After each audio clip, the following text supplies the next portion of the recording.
Jesus Christ, I need makeup or something for this. This is getting crazy. What's up, guys? I'm Daniel, and today we're going to be talking about a very common question that actually comes up within the Xbox community a lot, and that is regarding this. This is the Seagate 1 terabyte expansion card for the Xbox Series X and S. And I personally own two of these. I bought one for each console because the biggest thing when discussing the Series S to the Series X and which one you should get or whatnot is the storage available on the Series S enough? I mean, that's a valid question. I've discussed this many times in other videos. So I kind of wanted to specifically go over just this in particular because it seems like there's a lot of misconception and a lot of just, this gets bad, has a bad reputation for whatever reason. Now, to do a quick recap, I personally bought the Series S as a companion console to my PlayStation 5 initially.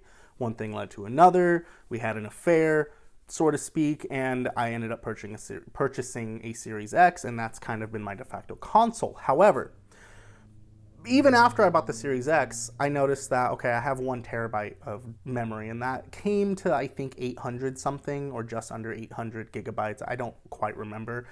But I knew right off the bat that that wasn't going to be enough. And while it was significantly more comparatively to the Series S, I was still looking into this. I read a lot about this, and I myself also believed or read the misconceptions about this. And this is really small. Okay, like it's tiny, and it's really convenient because one of the biggest things about the expansion card is simply it's a plug and play. A lot of people will tell you that, for example, the PlayStation 5 has a better, setup because you can use any NVMe SSD and, you can pick any brand, any capacity, so to speak. And there's all these benefits. But one benefit that you're really not getting, this is kind of the Apple mindset. So it was really easy for me to just kind of pick up on it because I use Apple products, and we all know that Apple is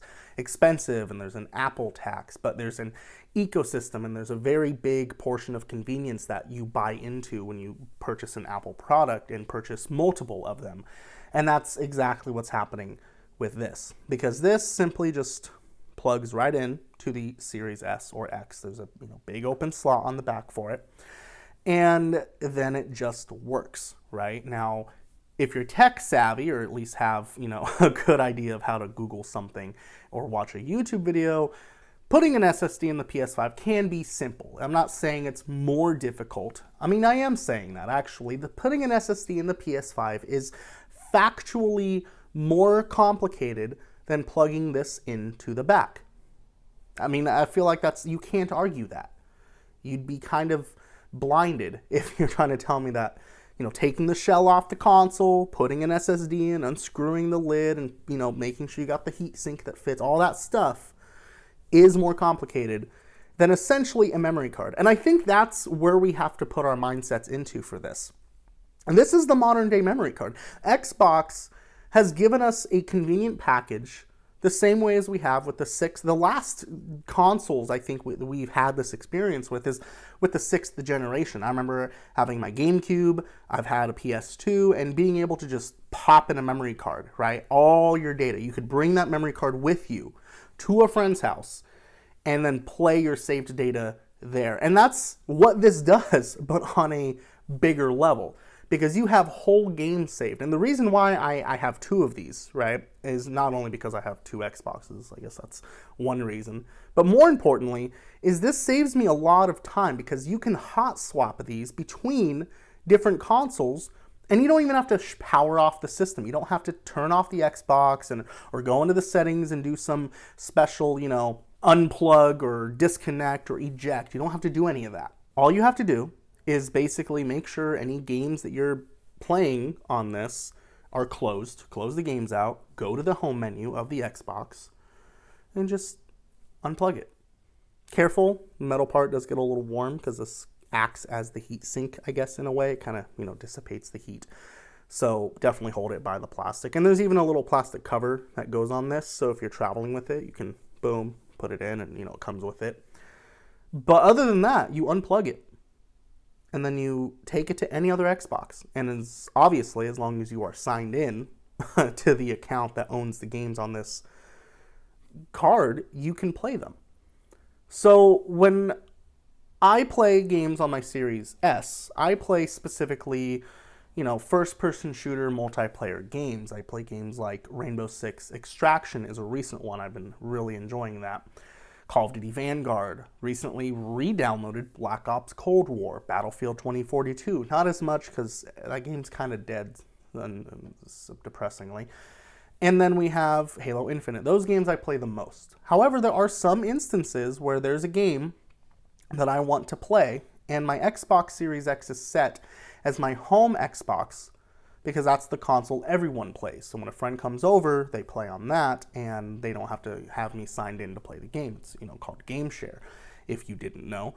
And what that allows me to do is if there's a game on that Xbox, for example, that someone downloaded while they were over, or perhaps it's just a game that I saw while I was out there, downloaded, I can download it to that expansion card and then just unplug it and put it on my Series S and then play it. Like I don't have to waste time and space downloading games twice. So that's the big thing. And if you compare the price of this, I believe the 1 terabyte is $220 before taxes and such. If you compare that to a competitive SSD for the PS5, on average, they're ranging about $180 to $200. Now, you can find ones that are cheaper, but they're usually a brand that you may not know, maybe requires more work because they don't offer a heatsink installed option, so you still have to go out and purchase a heatsink, which could be cheaper, right? Maybe $5 for a heatsink.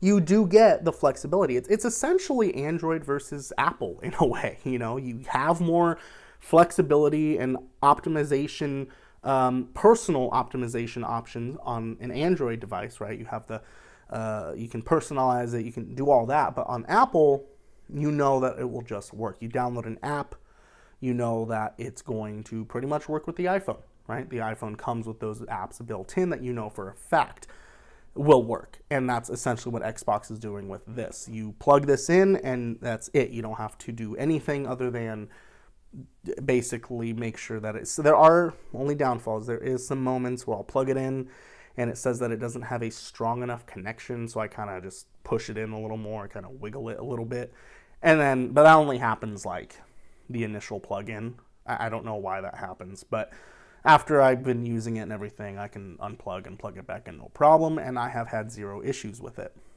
If you're sitting here wondering if this is worth it, if you're sitting here wondering, and think about this for a second too, because these are hot swappable, you don't have to buy the 1 terabyte. I believe they make a 512 gigabyte version, so the same space as what the Series S gets.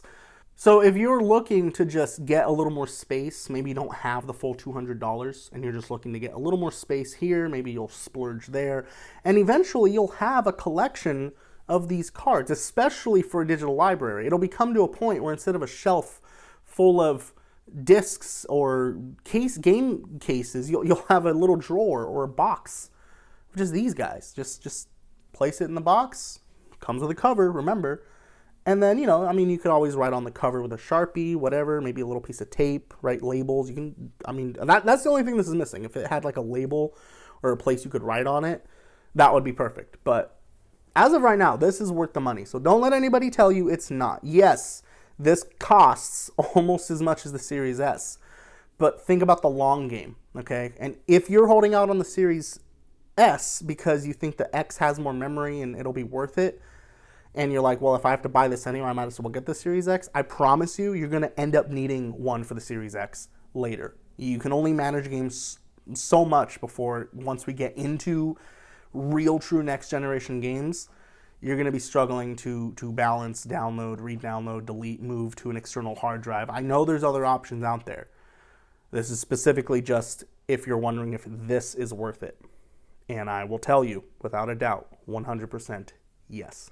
Anyway, guys, thank you for clicking on this. I hope that I can help you out a little bit with that. If you have any more specific questions about it down below, you can drop those. I would really appreciate it if you subscribe, like the video, do all the stuff that us YouTubers like to see, and I will catch you guys in the next one.